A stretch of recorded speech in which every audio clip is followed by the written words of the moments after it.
Welcome. How's it going? So, welcome to part 2 in this video series where I'm going to be talking about the Golden Moment book. And in this session, we're going to talk about the 6 themes, the main 6 themes, and going into a little bit of depth. But this session, I don't expect it to go super long, so I'll try and keep it pretty concise and give you an idea of some of the background of the music and the ideas. Yeah, that's it. So if you haven't checked out the first video I did, you'll be able to watch that after this. You'll be able to click the button, here it is, up there, to watch the first one if you missed that one for any reason. And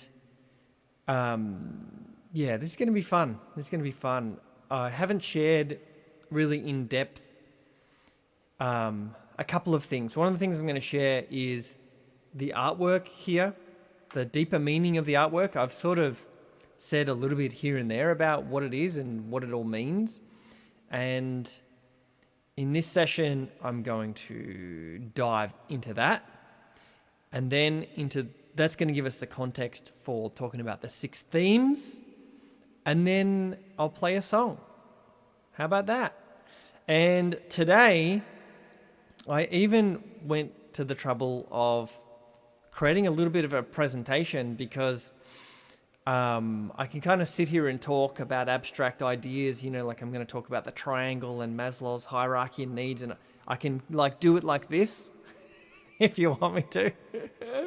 But I reckon it's better to do it in a way where you're going to understand it, right? So it's not super abstract. So let's do this. I'm going to get this. I made this presentation like a total legend here. So let's grab it here. Whoop.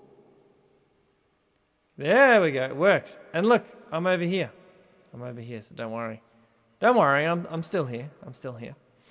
So here's a very basic little overview of the album and the ideas here. And so I won't spend too much time on here, but basically we're going to talk about transcendence, self-actualization, relationship, self-discovery, connection, and purpose. These are 6 of the main sort of recurring themes in the album, but what I've noticed in completing this album is that these are themes that I continue to write about. Like some people write, exclusively love songs, or some people write exclusively like journey songs. Many people write very historical songs. Many people write stories of other people. But these are the things that I tend to focus on, and they're more philosophical or conceptual things that I'm really fascinated in. And so I'll explain more about that as we go on. But that picture should start to give you a bit of a sense of what the artwork's about, and so I'll go into that now if this will let me. Looks like it's struggling for some reason. Here we go. Come on, baby. There we go. All right. So first we're going to talk about the triangle, and then we'll talk about the dragonfly, and then we'll talk about Golden Moment. But as far as the themes go, so the triangle really originates from this thing which is called Maslow's hierarchy of needs. Maslow was a psychologist. He was a contemporary of Freud and others. Jung, he sort of came after them, and he died, I think, just in the 90s. So this is relatively sort of more recent, I suppose. And he called himself a humanist psychologist, which is trying to understand the well-being of human beings, where Freud and others tended to focus on the pathologies, like the problems, the issues that we have, he thought, well, let's look at the positive aspects of human beings and how we can cultivate that. So that seems like pretty straightforward as an idea, but that was actually revolutionary. So we'll talk about kind of these steps here. So Maslow actually never created this hierarchy. He never drew it like this. Psychologists after him sort of came along and drew this to, I suppose, put it in a type of framework. And there are, I don't want to dive too deeply into this. Like, I've read a lot about this. There's controversies around this, but I am gonna actually touch on that a little bit, because this isn't a perfect representation of needs or self-actualization, but it's pretty damn good, right? So the idea is when we come into the world, or as we're growing and developing as human beings, we have these real base needs. See, I'm doing the hand actions now. We have these base needs, and these are first the physiological needs. So these are just, we all have a need for breathing, food, water, shelter, clothing, sleep. These are like the base needs just to be alive. But we will do a lot to achieve those needs, to fulfill those needs. Like, if you're hungry, or if you're dying of thirst, or if you're locked outside or something, that need will come ahead of other things, even safety and security, love and belonging, self-esteem. You'll do whatever it takes to meet those needs. And that's the idea, is each layer of these needs, we want to put them in place, and then that allows us essentially to step up onto the next layer, because those needs are fulfilled. That allows us to go to the next level. And as we go up, we have the physiological needs: safety, love and belonging, self-esteem, and then self-actualization. So I might take a second to talk about self-actualization. I know I'll get there in good time. So the next one is safety and security. That's just your health, employment, property, family, social ability. So that's the things that we associate with just security: having a job, having income, having a place where you live. And then it moves up into friendship, family, intimacy, sense of connection, and then self-esteem. So once we have those things, it makes it easier to access these things of confidence, achievement, respect of others, the need to be a unique individual. And then above that, we can access self-actualization, which is practicing your morality, creativity, spontaneity, acceptance, experiencing purpose, meaning, and inner potential. And so I first heard about this when I was actually traveling with my band, and we went to this like hippie community in the northern part of Australia, and we were staying with this guy, and we were just talking about stuff, and I was just rattling on as I am right now, and I was talking about wanting to do this and fulfill my potential and stuff. He's like, oh, you mean like Maslow's hierarchy of needs? And he pulled out this book, this like looked just like dusty old kind of book, and he got to this image. It's over here. Got to this image, and he talked about self-actualization. I was like, oh my God, there's like a framework of this, and that was the first time I ever heard the term, and it never left me. The idea of like, okay, in life we want to develop and grow and evolve to get to this point of self-actualization, where we are fulfilling our human potential in alignment with our personality, our just natural tendencies and gifts and passions and whatever, and then actualizing that in the world. So this, even as I'm talking about it now, I just start to get extremely excited, because I just feel like for such a long time I've just thought this really is the heart of the matter. This is what life is for, in a way. And so I'll get to that more in a moment. So I literally could just talk about this for a long time. And I'll talk about this later, but in the Golden Moment Book Club, I actually will talk about this a lot more. But so that's Maslow's hierarchy of needs. And then a recent iteration of this since the pandemic is this one here. So, before everything, before any other consideration, it seems that the human's fundamental need is toilet paper. I just wanted to put that in because that's funny. All right. So this, I'll just touch on. This is the idea of if you took those different layers of the pyramid and instead you sort of turned it on its side and you put it into a bit of a timeline, then this is kind of how it would look. In the beginning, we're focused just on physiological needs. Once we start to meet them, then our mind starts to open up to other possibilities, of the safety needs. And once we're starting to meet those, then the mind starts to open up to, I could be in a committed long-term relationship.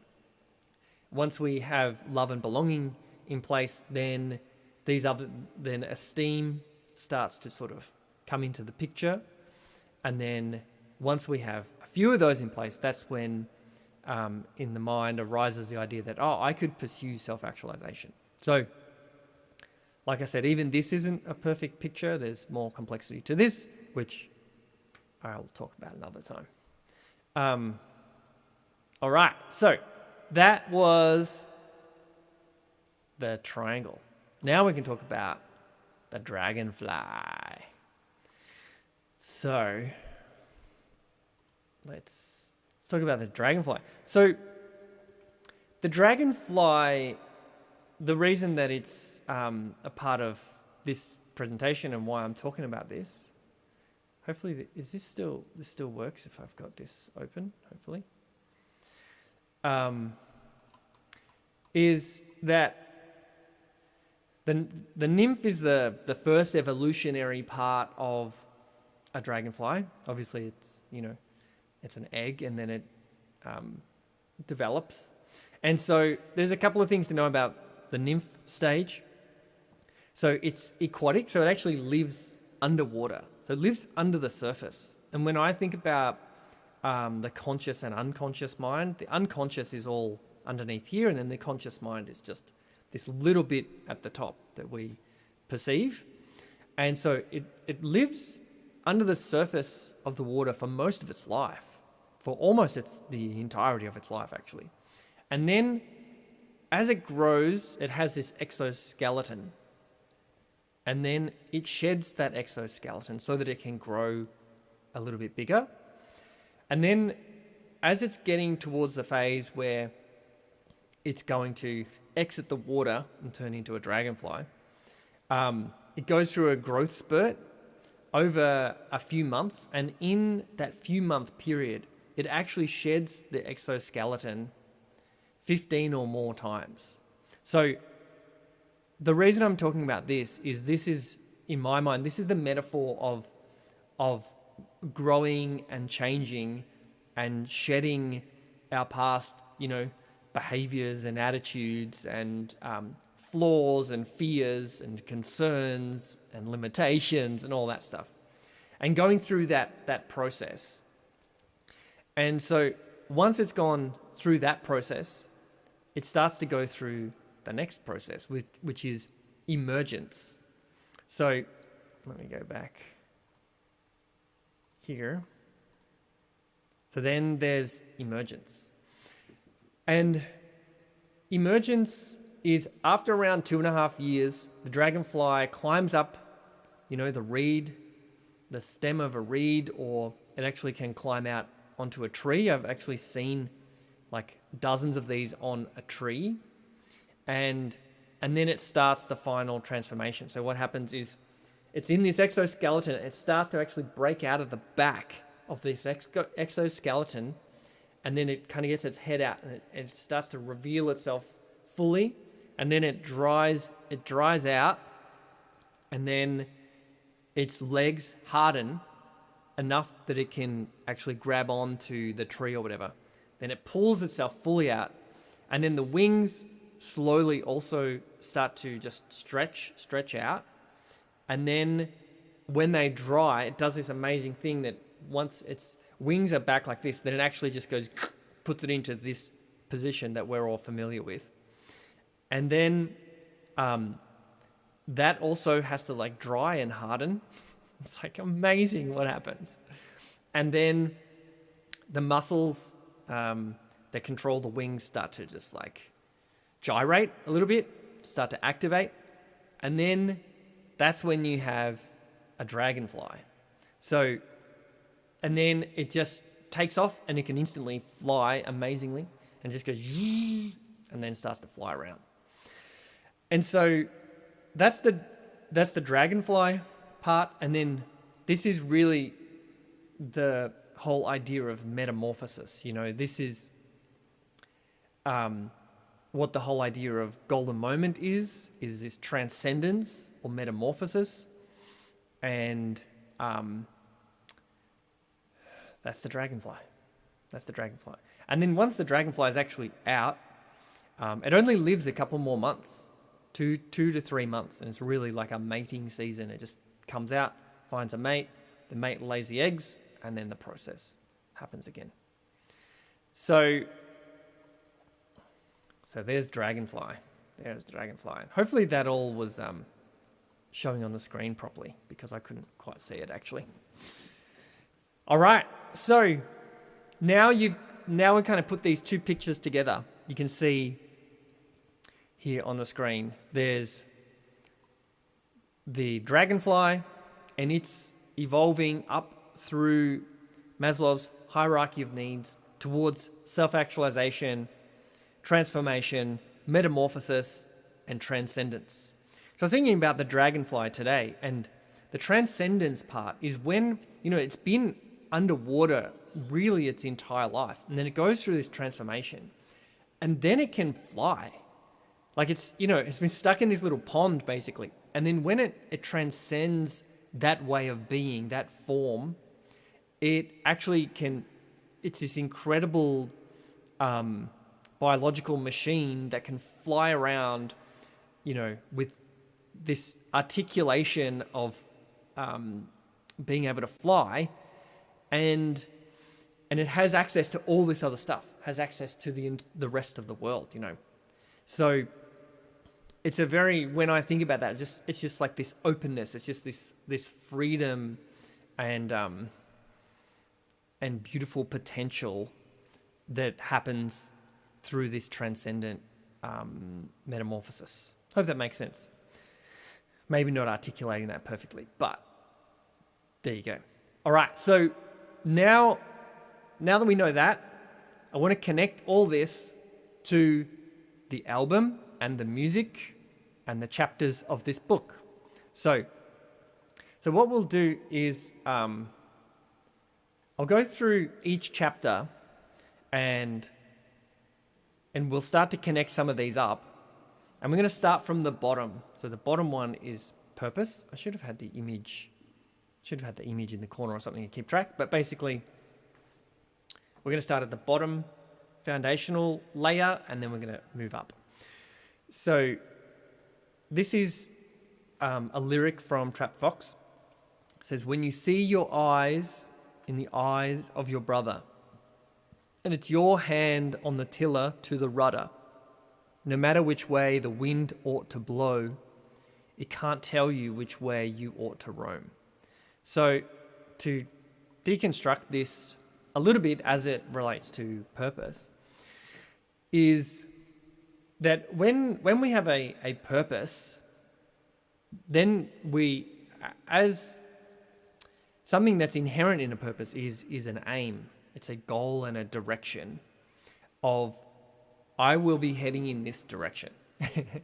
So the line where it says, no matter which way the wind ought to blow, it can't tell you which way you ought to roam. So if you decide you're heading in a particular direction in your life and your life has this purpose, then it doesn't really matter what obstacles come up in the way. They don't necessarily knock you off course. Or if they do for a little bit, you can bring yourself back to course. So when you see your eyes in the eye of your brother, and it's your hand on the tiller to the rudder, which means if If you don't know what these terms are, they're sailing terms. So the tiller is the little handle that you use to steer a little sailing boat, like a 2-person sailing boat. And that's connected to the rudder. And most people know what the rudder is. The rudder is underwater, and that controls the direction of where you're going. So that just talks about this purpose it's a very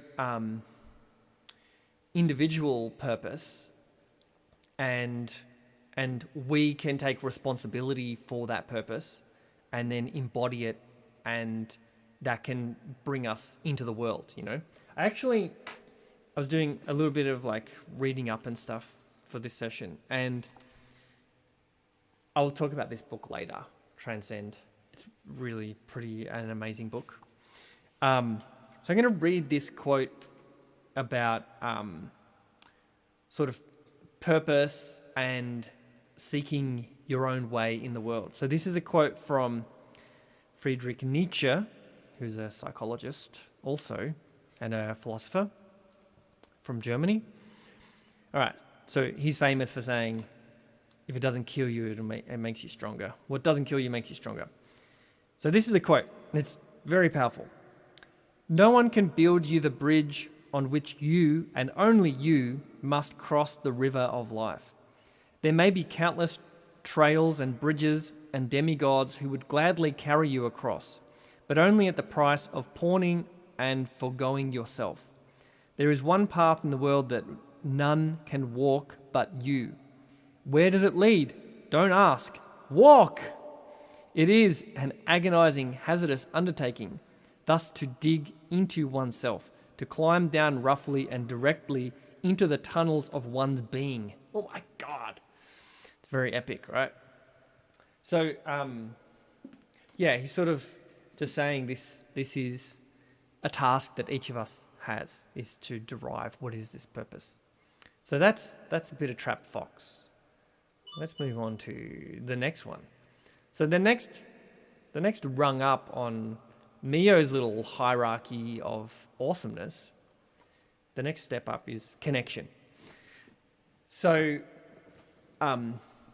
with connection, this one is actually more self-connection, and but it's also connection to environment. So it's not necessarily connection to people. It can be, and that's another one of the themes is relationship. But this connection is about often actually spending time with yourself to get a closer gauge on where you're at in that moment and what you need. And so it's a bit of self-knowledge, this part.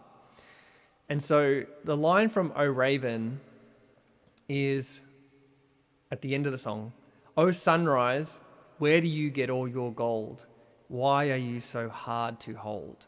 O sunrise, you and Raven, oh, you and Raven are my only friends.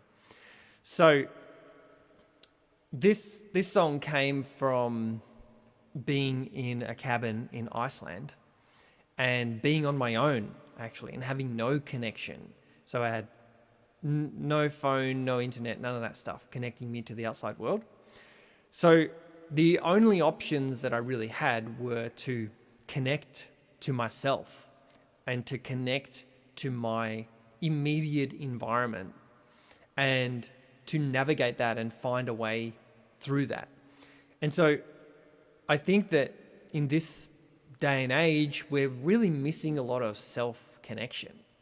And in the book, towards the end, I talk about that life, this is a very simplified idea, but life is a 2-step process. It's know thyself, which is the classic Greek idea, know thyself.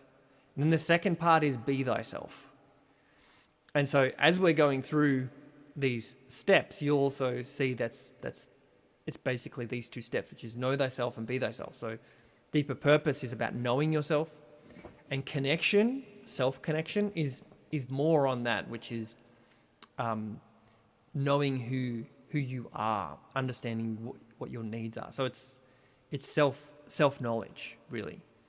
And yeah, I feel like we have so many distractions in our lives that people are pretty anxious just to be on their own for 5 seconds in a restaurant. And so, we have these phones that come up in front of our faces. And I'm not immune to this. All the things I'm talking about here, I'm not pointing fingers. If anything, I'm just continuing to point the finger back at me. And so self-connection is really important. There's lots of things we can do to do that, but I won't go into that right now. But so that's the second thing. We'll keep it moving. Let's go to the next one. All right, self-discovery. So, like I said, you'll see the first 3 are really about the self, getting that part right, and then we move to from know thyself to be thyself. All right, so this is number 3 is self-discovery. And so the song that sort of links to that the most is Phantoms of the Human Blues. And so the lyric that I think most exemplifies it is, "A rock came smashing through my window with a letter attached by a piece of string. I keep getting these strange invitations by a phantom requesting my pursuit of him. Once I have his scent, I begin to think that this was my idea from the very beginning. Signed by the phantoms of love, freedom, grace, abstinence, and then my very own name." So this is a pretty weird concept. It's like a slightly complex idea. But when it comes to the self-discovery part, what this is talking about is at the very end, it says, at the very start, it says, "A rock came smashing through my window with a letter attached by a piece of string. Keep getting these strange invitations by a phantom requesting my pursuit of him." So there's this one character. And then at the end, it says it's signed by me. So there's these 2 parts of the personality. One part is the one that is like casting out all these ideas of like, hey, we should do this, we should do this. And there's the other part that sort of chases out those things or seeks to enact those things. And this is a part of the self-discovery is, in my case, just so I don't sound like I'm preaching or telling other people what they have to do or things they're not doing or whatever.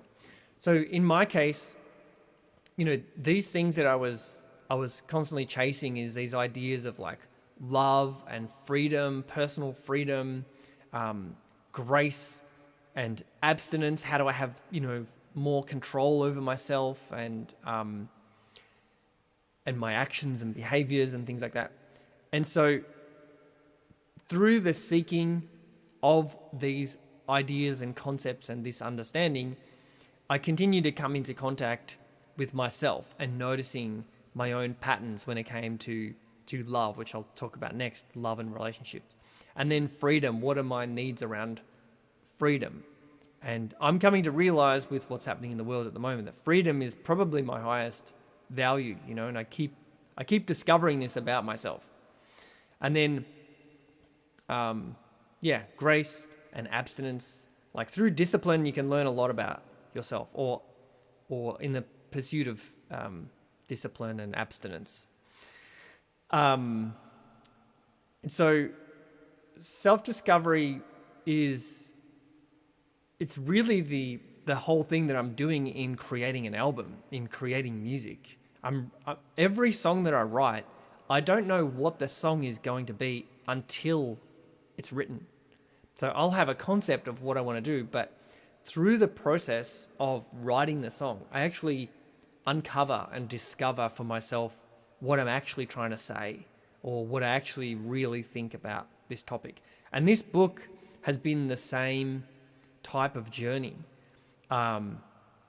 Through writing each chapter, I had the song, but it's just like the tip of the iceberg. I had to really look at the song more deeply and write about what is this song really about?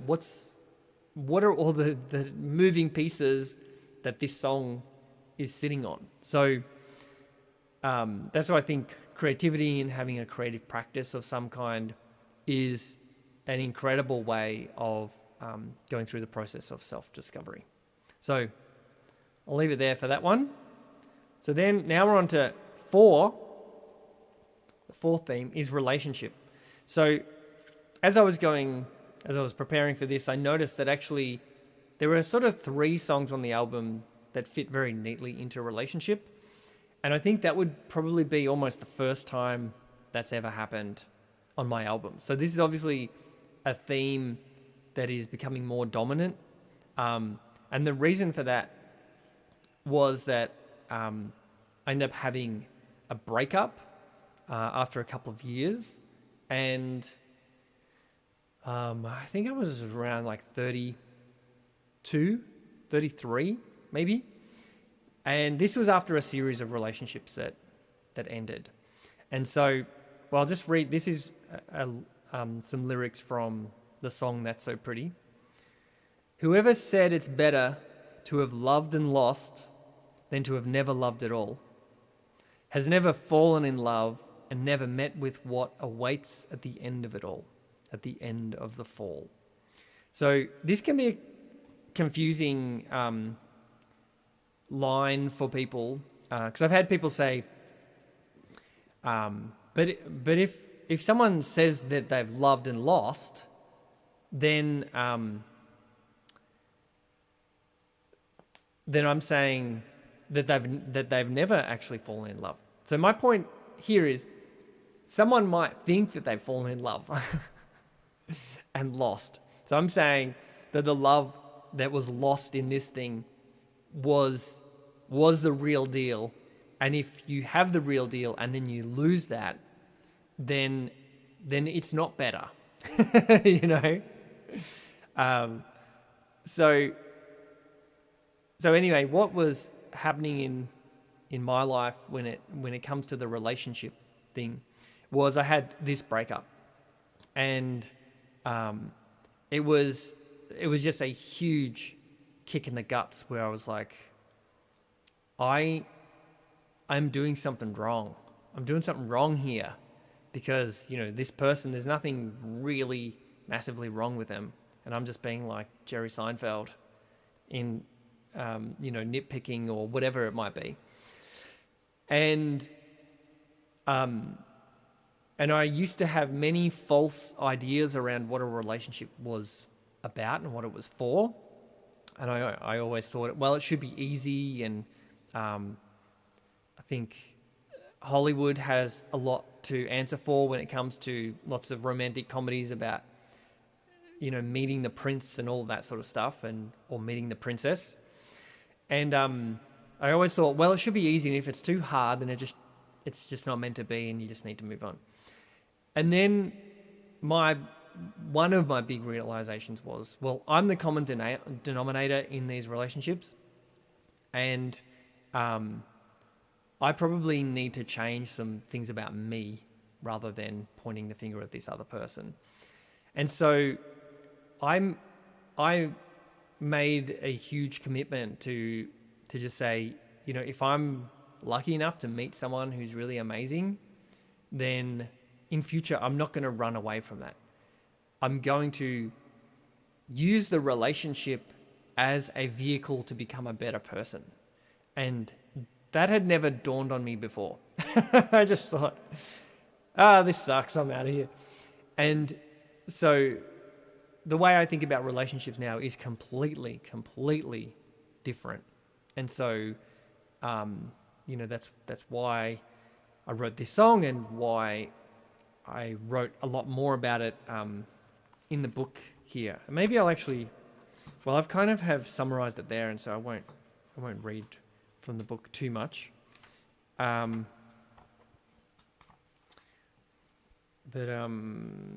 anyway, in the book I talk about the courage that's really needed for love to flourish.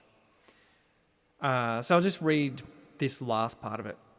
To live a life of love, I had to open myself up for potential emotional harm.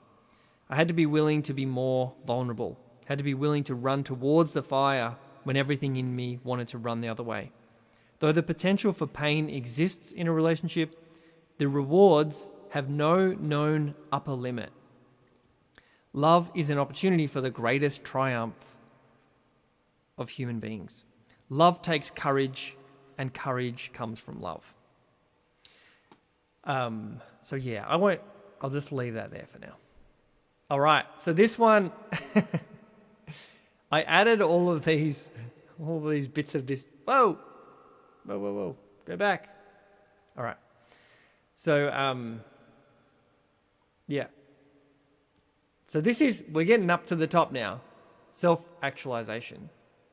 Did we miss one? No. Self-actualization.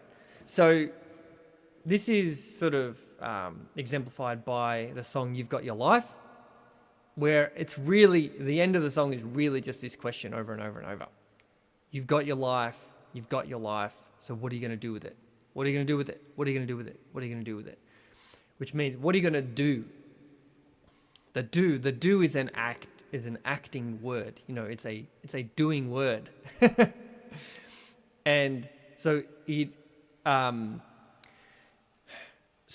points towards the idea of taking action, taking a physical action, which means you're going to embody, or I'm going to embody a particular way of being. Act is in the first part of the word, actualization, that I'm going to physically bring this into the world, manifest it. So now we're starting to talk more about the know thyself to be thyself.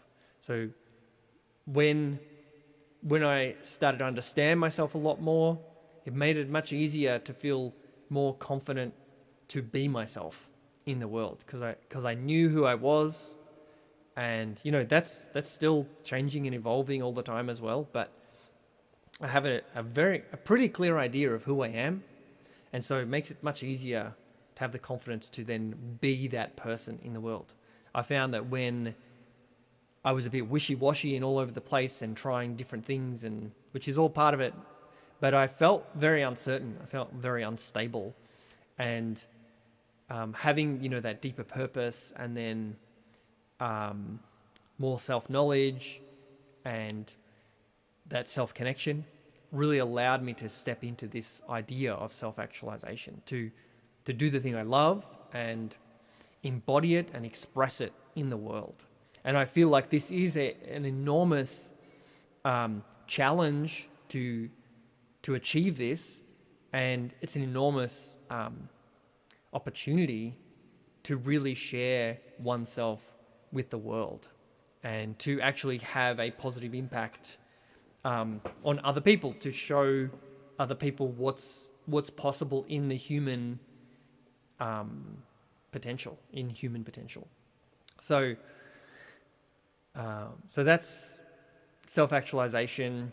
I could talk a lot more about self-actualization, but that comes back to the pyramid. And this book's really great, The New Science of Self-Actualization. So I wanted to show you in here, there's one little difference that this author, it's by Scott Barry Kaufman, he's a psychologist. He makes a little distinction with Maslow's hierarchy of needs, and he's come up with this thing called the transcendent sailboat, basically. So maybe I can't seem to get back to this other presentation, but anyway, I can just show you here. You can probably see that, right? So here he talks about at the bottom there are the security needs of safety, connection, self-esteem. Then once those are in place, then you can step into the growth needs of exploration, love, and purpose. And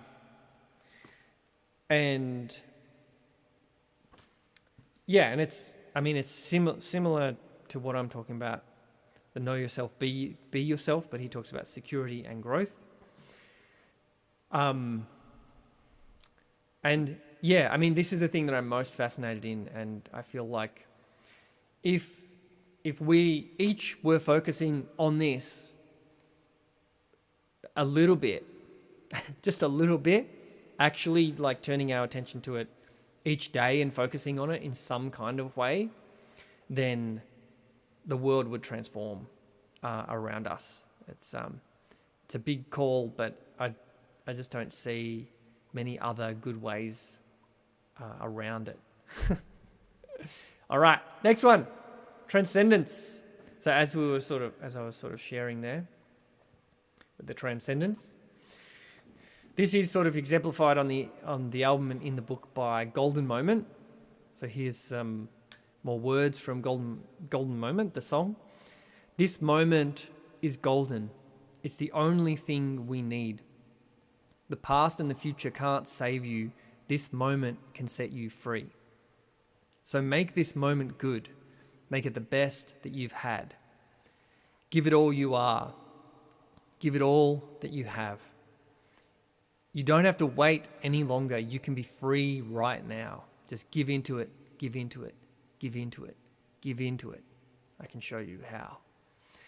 So the way that Golden Moment is related to transcendence is that in each moment, our thoughts and our mind are very often either in the past or in the future, and either generating problems that are going to happen in the future, or talking about problems that we had in the past and that we haven't resolved or let go of, or we wish they were different or whatever.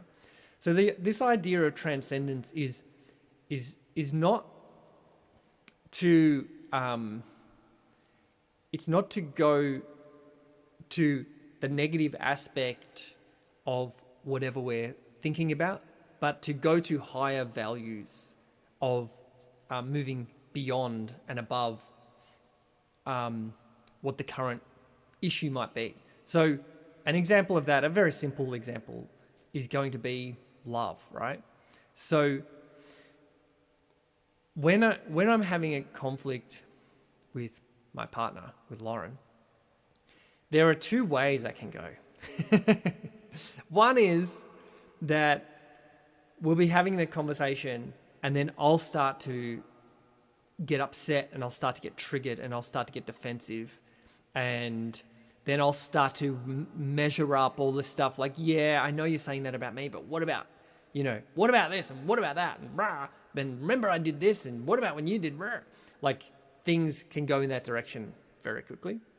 Then there's another opportunity that's there. There's a golden moment just behind this very thin veil, and we can access it in many different ways. But in this instance, what I do now, to give you a bit of a practical idea, is I go into a state of love. So I actually say to myself over and over, and this can sound cheesy, but it has saved my relationship probably, is I say to myself, all the love I need is within me now.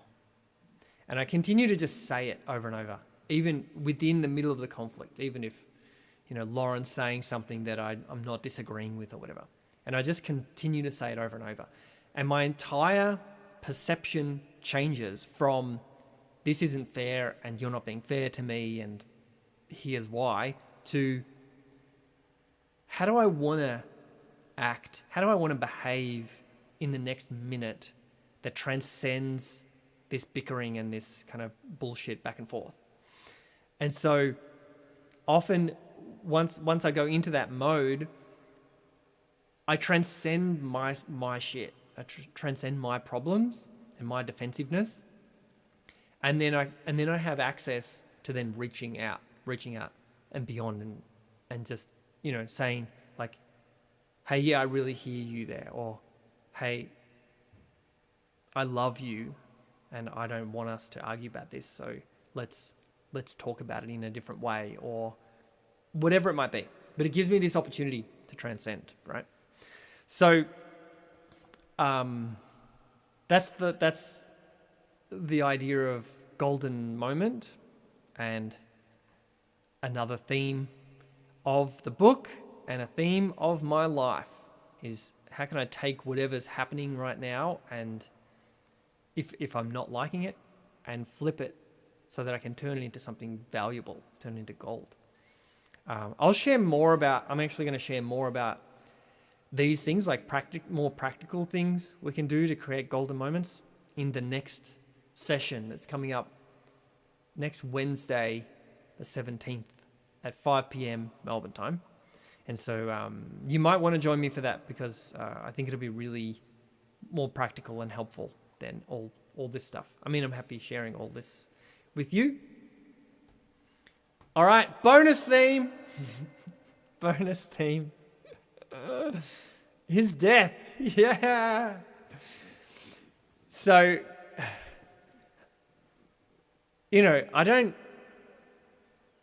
this is not a theme that explicitly really want to, present that I'm talking about death, because people don't want to talk about death.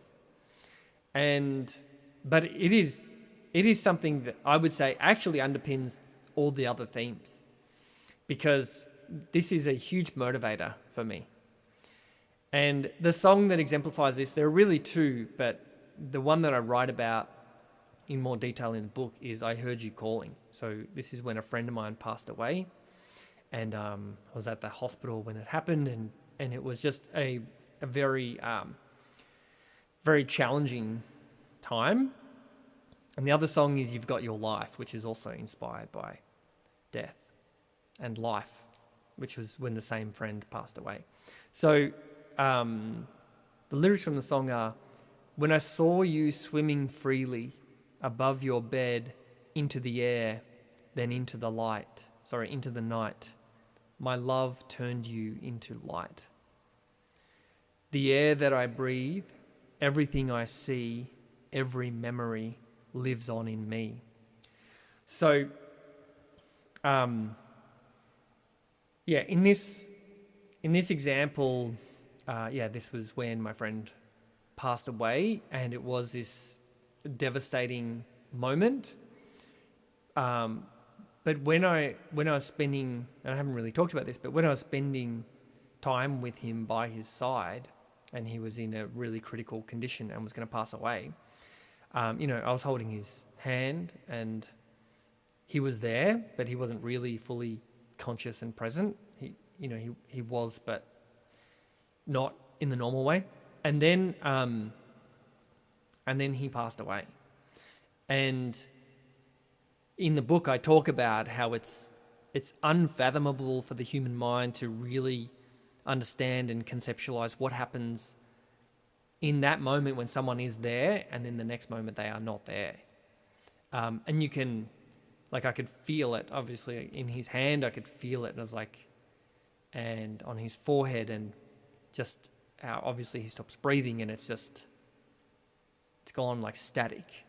And in that moment, you can have lots of different reactions, but I actually had this moment where I was just really grateful for him, and I didn't break down crying or anything. I actually just spent that time continuing to honor him and feel grateful for him, and grateful that I knew him at all. And so death definitely is a part of the themes on the book, and in the book I do go into it more. So there we go. Very cheery topic, that one. All right, so they're the 6 themes. I haven't been able to check that everything's working okay out there. Let me just... here we go. Oh, this is going to work here. All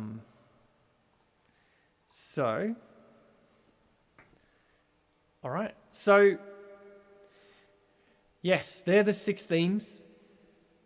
And I hope you've enjoyed that. I hope you gave you a bit of an insight into the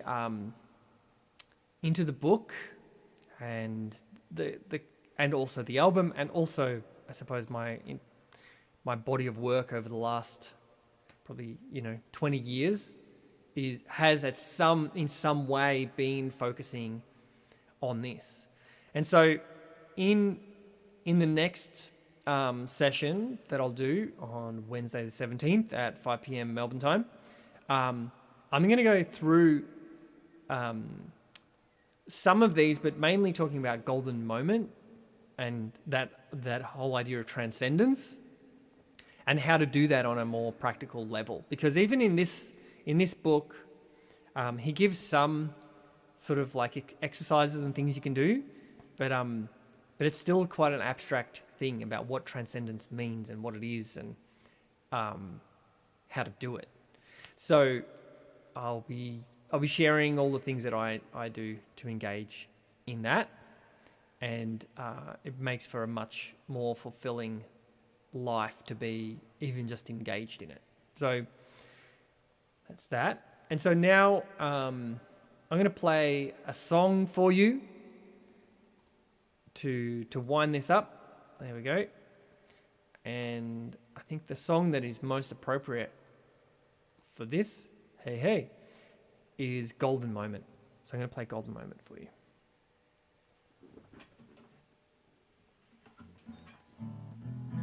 Now with everything you know about Golden Moment and transcendence and the themes of this album, you will likely have a much different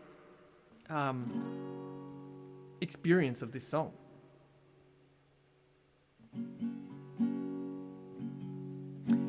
And I'm just hoping that the reverb wasn't on this entire time.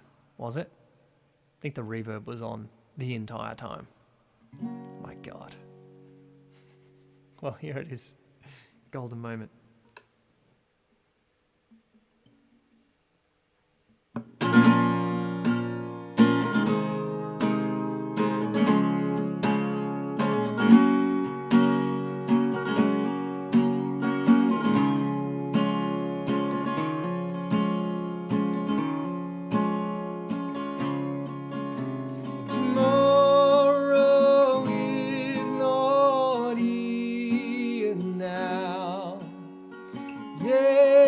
Yesterday's gone anyhow.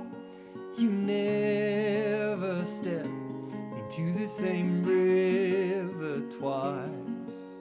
And light blasts through only one frame at a time. This light and this frame is called your beautiful life.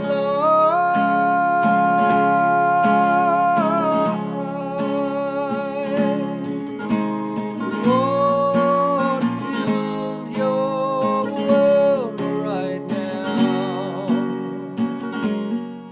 Right now.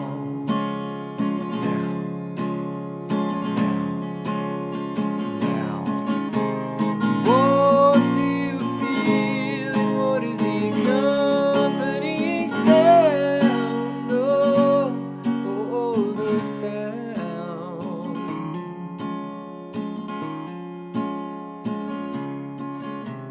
You only exist now and here. Who you were yesterday disappeared. So know who you are, not what you'll be. Just be here as you are with me. 'Cause only in this moment can you be yourself perfectly.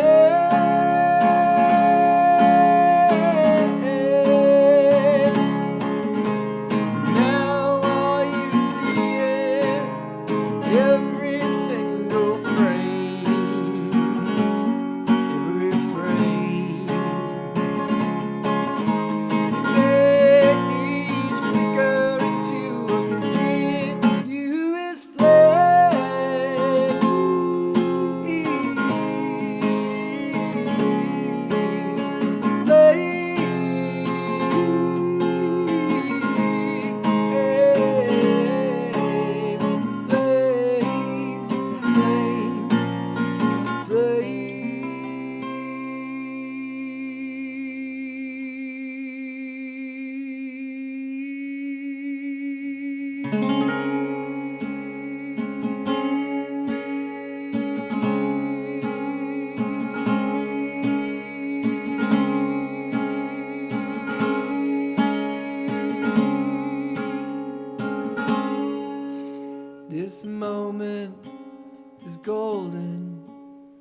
It's the only thing we need.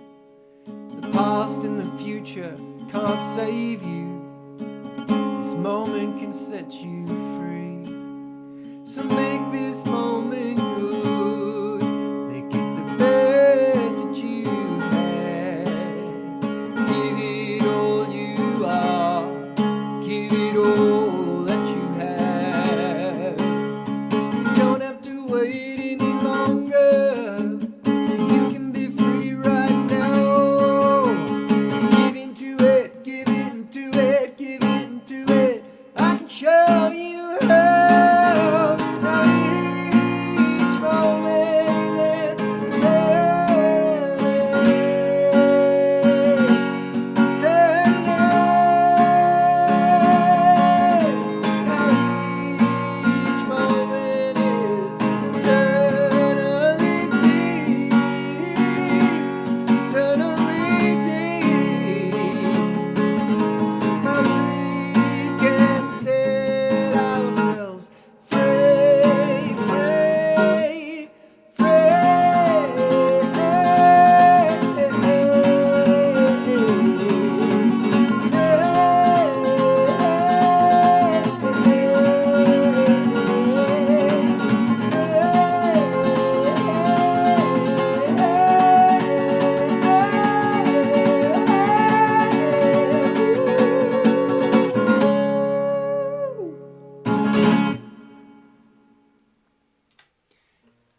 There we go. Reverb is off. How's that? Bit better?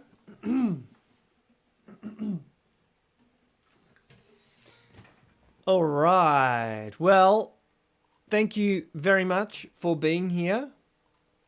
Hope you enjoyed that. You might want to check out the next session.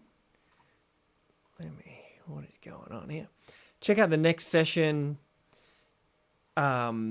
which is happening next Wednesday, like I said. And also, you might want to also scroll down, and there's an opportunity to pre-order the book, which is, the pre-order is ending on the 26th of November. And as part of the pre-order, you get a free audiobook, ebook, and virtual book, which has all these extra music videos and things like that. You get all those things for free. There's also the Golden Moment Book Club. So today was probably more appropriate focused on the book club, because what I'll be doing is doing a small group of just 6 people and myself going through by doing a live Zoom call together and talking about each of those different 6 themes of the book, but talking about them on a really practical level. So if there's something that you liked about each of those levels, then we're actually going to explore them more, and in a way where you're going to start to embody them. You know, you can make a change, make a shift with it, or whatever. So if you want to improve those 6 areas of your life, then that's sort of what we're going to do. I'm just going to do 6 kind of weekly sessions, and it's going to be fun. It's going to be like an awesome group of great people who want to grow and learn and become a dragonfly. So yes, and that's also, at the moment, I've sold out of all of the deluxe books, and so it's the only way to get access to a deluxe book. I've held 5 of them aside or 6 of them aside for people who join the book club, and there's a payment plan for that and everything. Anyway, I'm not pitching that, I'm just telling you about it. All right, cool. Well, thanks again for being here. I look forward to seeing you on the next one. And I think that's about it. Big love. Peace out. Go out there and transcend yourself and be awesome. And I look forward to catching you soon. Big love. Bye.